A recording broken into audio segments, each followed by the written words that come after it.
Welcome to another video session.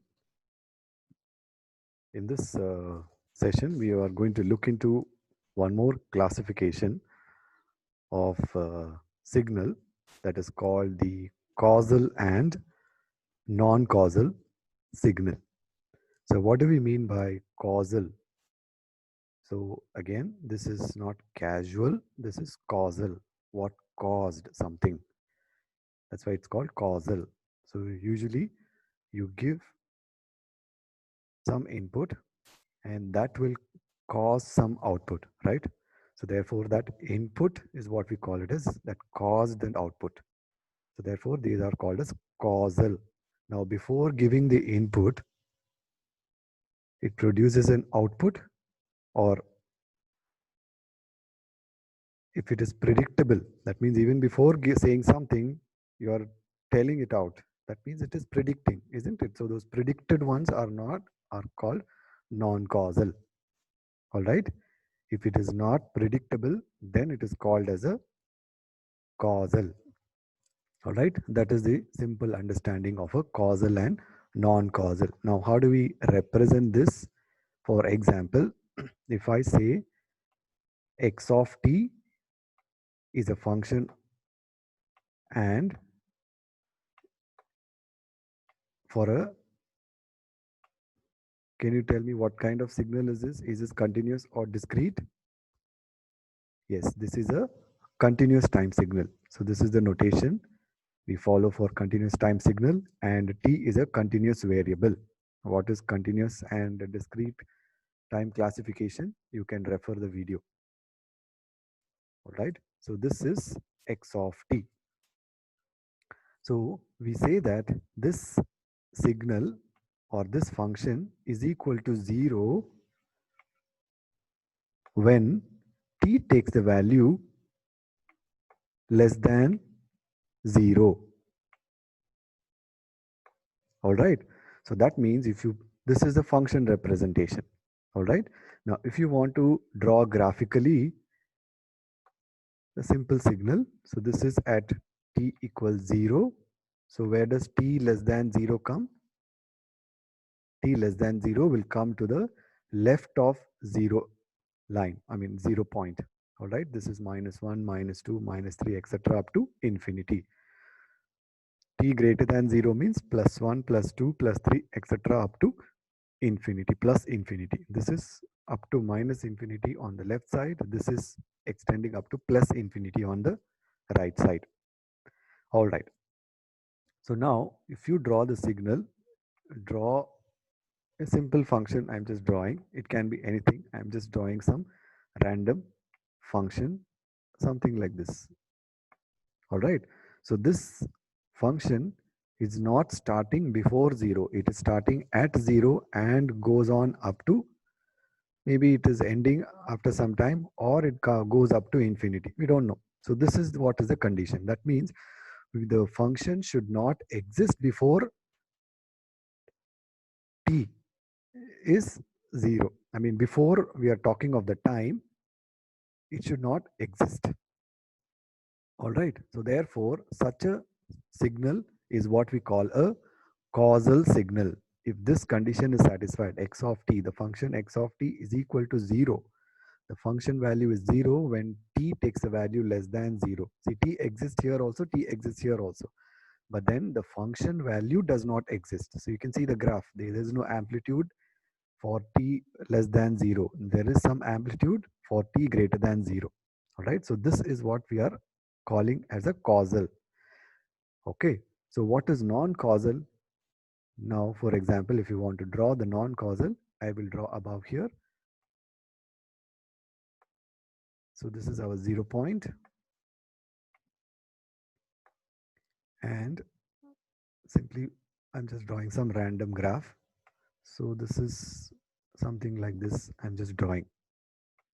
It goes on. So this is our x-axis, I mean the x-axis or the time axis.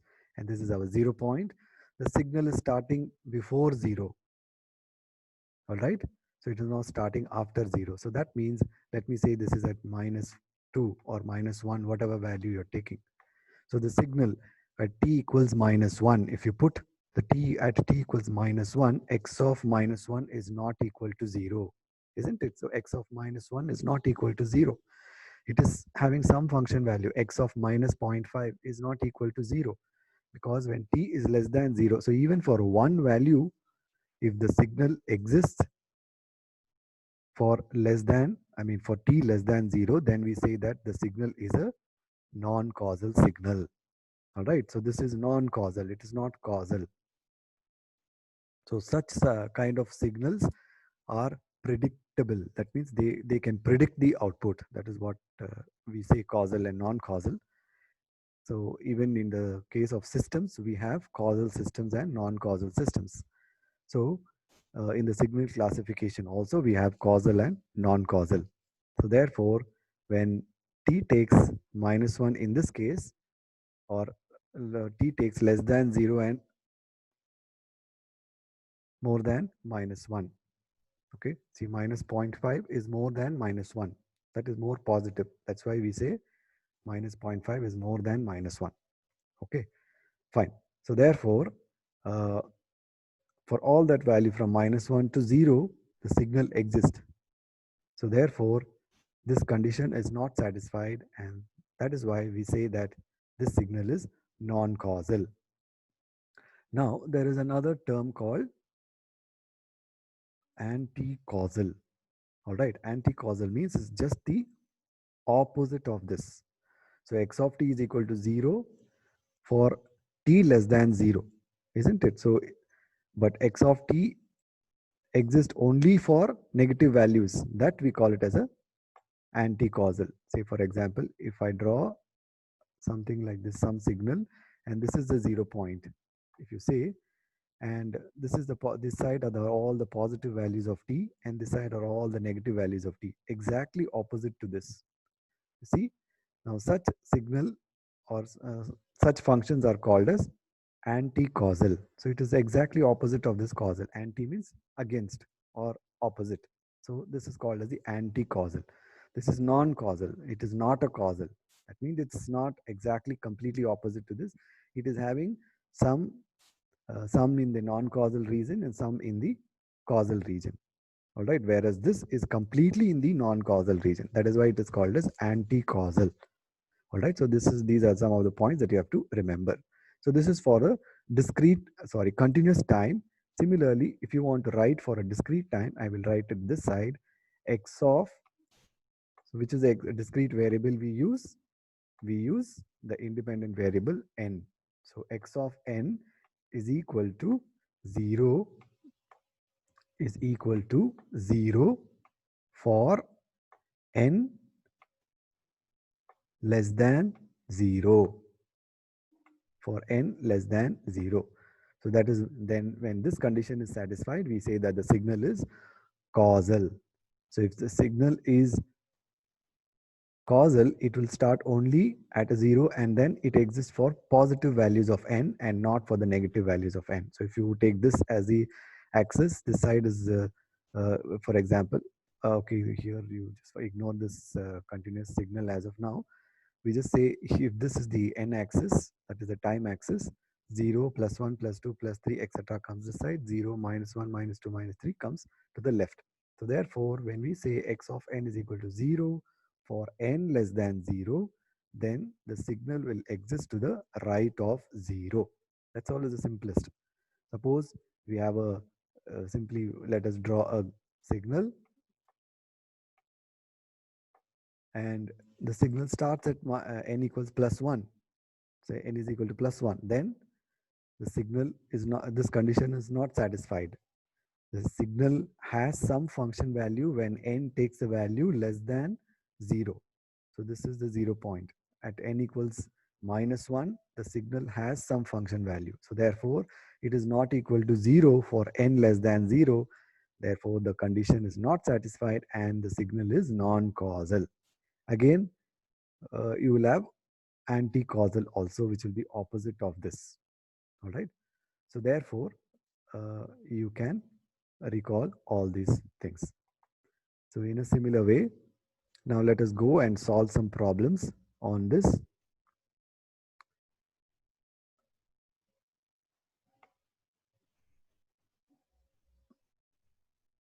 So I hope the point of causal and non-causal is clear. All right. So when you say a signal is causal, a continuous time signal is causal when x of t, the function x of t is 0 when t is less than 0. All right.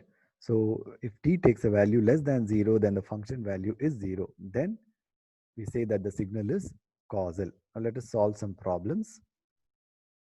Check whether they are causal or non-causal. This is the first problem.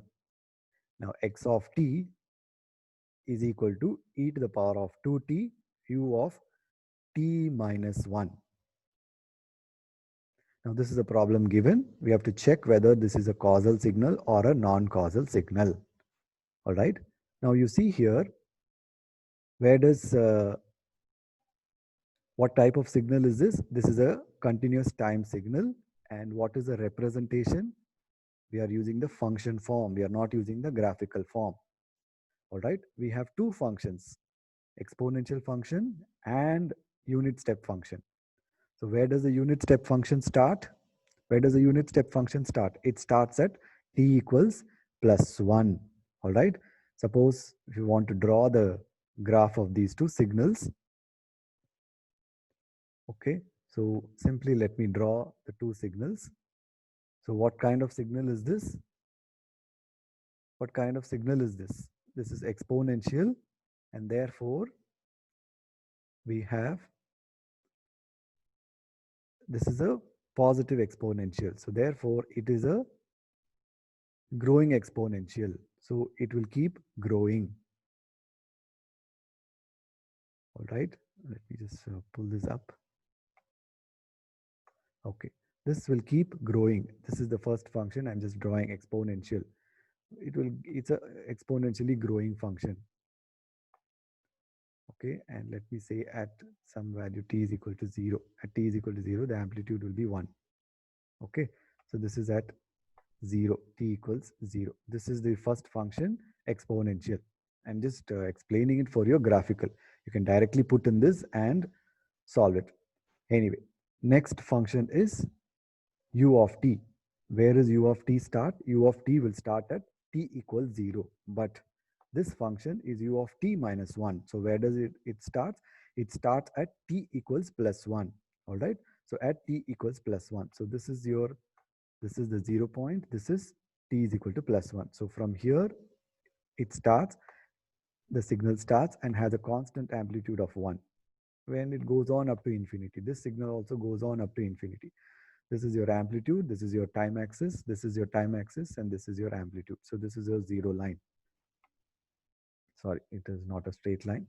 Because this is your exponential, it's supposed to be exponential function. It looks like a crooked line. All right. So it's an exponential function. So when you multiply these two, what happens? So you see for below 0 up to plus 1. Okay. So that is from plus 1 to up to minus infinity. You see the signal exists. E to the power of plus 2 plus 2t exists. It's a exponential signal. And since it's a plus sign there, so it's a growing exponential. If it is a minus sign on the exponential, it will be a decaying exponential. So those are basics from the exponential signal. So I'm just drawing it, a very rough figure on that, not to scale. All right. So the signal is 0 up to this point. All right. So that means when you multiply both of this, the signal is 0, though the signal exists here for less than plus 1. That means 0, minus 1, etc. Minus 2, minus 3 up to minus infinity. This e power 2t exists. But whereas u of t minus 1 starts only at t equals 1 and goes on up to infinity. So when you multiply these two, the product of the product would be, this is at 1, and therefore if you simply draw the product, it would look like this.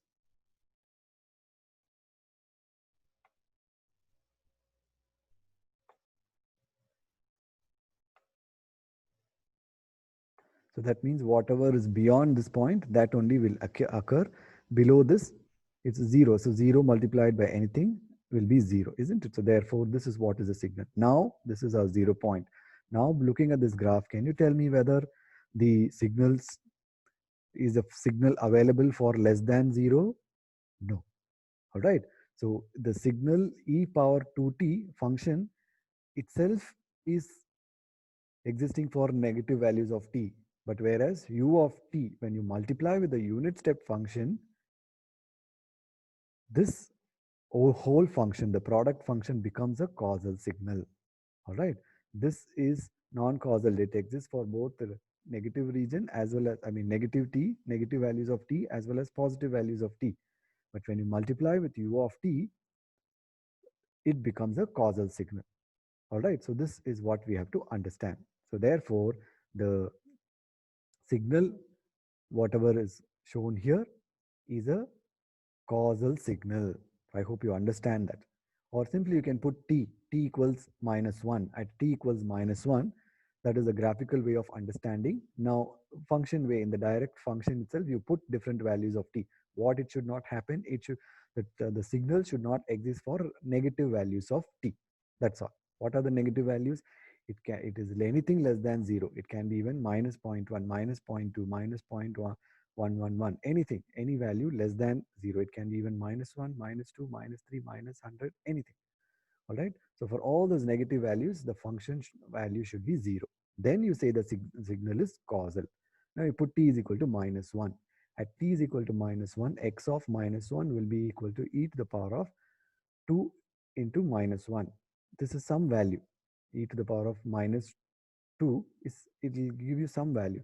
But whereas if you put t is equal to -1, -1, -1 is -2. What is u of -2? U of -2 is 0. U of t is defined for t is equal to 0 and for t greater than 0, isn't it? So therefore, this function is 0.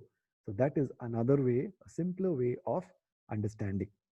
Since graphical method is the simplest method to directly understand, I took the graphical method and drew the problem. Uh, took the graphical method to analyze the problem. You can solve it even using the function form and analyze it. So therefore, we see that the signal is a causal signal. All right. Okay. Next problem. Let us look. So the same kind of a problem, but what is this? Now this is a decaying exponential. This is again a signal which is decaying exponential. And where does the signal, you see the signal is u of minus t. That means it exists for all negative values of t. For example, now let us put t is equal to +2. At t is equal to +2, this will be x of 2 will be equal to e to the power of -3 into 2 is how much? -6. E to the power of -6 is, if you see in the calculator, it gives you some answer. All right. So it's not 0. Okay. What we are talking about is -2. X of +2. Okay. So +2 is greater than 0. Yes. Next, you come here. This is non-zero. What about this? +2. Uh, +2 into minus is -2. +2 is 0. So what is u of 0 is 1. So therefore, x of +2 is equal to some value. It is non-zero. We have seen that. Okay. Next, what is x of +1? X of +1 will be, now if you see here, what is x of +1? X of +1, e to the power of -3, u of -1 plus 2. -1 plus 2 is u of 1, u of +1. What is u of +1? U of +1 is 1. So the function is again not, I mean, the function is proper. Now you put for negative values of t. Let us take u at t equals -1. At t equals -1, this will become x of -1 is equal to e to the power of minus becomes plus. So e to the power of +3. E to the power of +3 will give you some value. All right. And what is the t value we have taken? -1. So u of -1 minus of minus becomes what? +1. So +1 plus 2 is how much? +3. What is u of +3? It is 1. But what are we talking about? X of -1. X of -1. So that means t has taken a value less than 0. So is the function value equal to 0? No, it is not equal to 0. So therefore, the signal is non-causal. So therefore, the signal is a non-causal signal because it exists for negative values of t. One value itself is enough to check. All right. Next, let us go for this signal x of t. X of t is equal to 3 into sinc to t. Sinc is a sinc function, is sin x by x. Okay, so that is a sinc function. Now you put in this t equals -1. T equals -1. X of -1 will be equal to what? 3 into sinc of -2. Sinc of -2 will not be equal to 0. All right. So it will have some, that is sine -2 by -2. Will it be 0? No, it will not be equal to 0. So therefore, this function is not equal to 0 when t takes less than 0. So therefore, this signal also is a non-causal signal. We simply have to put for negative values of t. That's all. Next, take this problem. X of t is equal to u of t plus 2 minus u of t minus 2. All right. So what is this signal? This is a delayed signal. Where is this? This is an advanced signal. So where is u of t plus 2 start? It will start at -2. Where does u of t minus 2 start? It will start at +2. So this itself shows that the signal is starting at negative value of t. So therefore, the signal is a non-causal signal. All right. Next, x of t is equal to cos 2t. Put all positive values of t. X is t is equal to 1, t is equal to 2, etc. So the function value will not be equal to 0. Again, you put negative values of t. X of -1. X of -1 will be equal to cos of -2. What is cos of -2? Cos of minus theta is cos theta itself. So that minus is gone and cos 2. Cos 2 will be some value, isn't it? So it's not equal to 0. Therefore, this signal is again not a causal signal. It exists for negative values of t. The function is not equal to 0 for negative values of t. Therefore, this signal is also non-causal. Okay. Now, this is a, now you take this problem, x of t is equal to sine 2t. As we saw, cos 2t is non-causal. Similarly, sine 2t also will be non-causal. But since you are multiplying with u of t is ensuring that the signal starts only at t equals 0 and exists for all positive values. So therefore, this signal will be, now simply check, t is equal to -1. X of -1 is equal to sine of -2. What is sine of -2? Sine of minus theta is minus sine theta, right? So therefore, you will get minus sine 2. It's some value. If you take the calculator and check, it will be some value. But what is u of -1? Does u of -1 exist? No. U of -1 is 0. So u of t is defined for only t is equal to 0 and t greater than 0, right? So therefore, this u of t is 0 for t less than 0. Therefore, the signal is a causal signal. Next, let us take another example. This is the continuous time signal, and here we are using a discrete time signal. That's all. The difference between this and this is that this is a continuous time signal and this is a discrete time signal. And other thing is that here it is starting at -4 and this unit step function is starting at -2. So therefore, -4 is less than 0. So therefore, the signal is non-causal. So even for one value, Of course, it is starting at -4, -2, -4, -3, -2, -1, 0. And then where does it end? +1.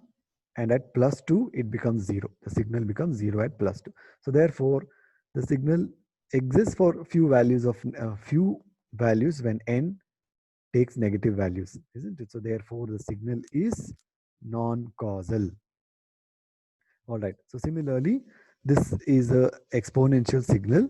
1 by 4 power n is an exponential signal in the discrete. So far we have discussed continuous time. Now these are examples of a discrete time signal. So this, as I said, signals can exist in a discrete time or in the continuous time mode. All right. Fine. So x of n is equal to 1 by 4 power n into u of n plus 2. So n plus 2 means the signal will start at n is equal to -2. So m minus 2 is less than 0. So therefore the signal is non-causal. This is half power n u of n.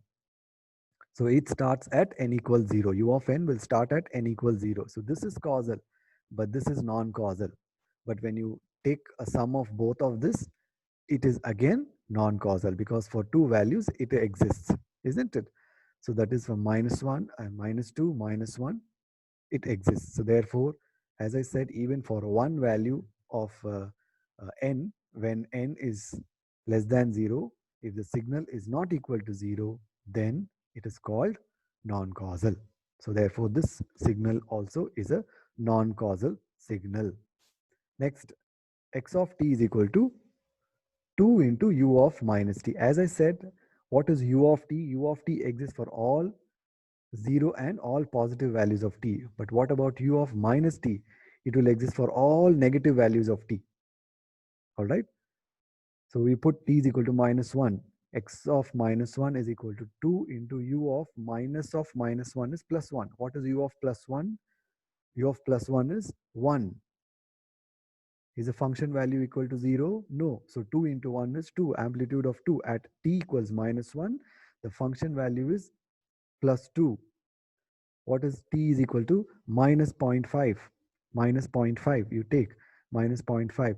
Minus of minus zero point 0.5 is plus 0.5. What is u of plus 0.5 is 1. Amplitude is 1. So 1 into 2 is plus 2. So therefore, simply we just check it exists for all negative values of t. So therefore, this signal, it starts at 0 and goes on up to negative values of t. And it goes on up to negative minus infinity. So therefore, this is what we call it as a anti-causal signal. All right, it is completely opposite of this u of t. U of t starts at 0 and goes on up to plus infinity, whereas u of minus t starts at 0 and goes on up to minus infinity. So therefore, an anti-causal signal is a non-causal signal. All right. So the condition, you have to understand what is anti-causal. Anti-causal means it's against causal. Non-causal means it may be existing. I mean, it will exist for few values of few or more values of n or t. N in case of a discrete time signal and t in case of a continuous time signal when the signal when they take negative values. That's what it means. Okay. Next, this is again the non-causal, I mean anti-causal. U of n is a causal signal. U of minus n starts at n equals 0 and ends at minus infinity. So therefore, this is also anti-causal. So anti-causal means it is a non-causal signal. Okay, so far we have seen the causal and non-causal signals. So therefore, that is one of the basic classification. So in simple terms, causal means it should exist for only 0 or positive values of t and not for negative values of t. If that is, the function value should be equal to 0 for negative values of t. If the function value is not equal to 0 for negative values of t, then we say that the signal is non-causal. So that is a very important classification of signals. So now why we use this? As I said, Causal means it has caused something. It has caused an output. That's why we call it as causal. All right. So therefore, we have to, this is one of the very important classification. Okay. So we'll continue in the next video session. Thank you.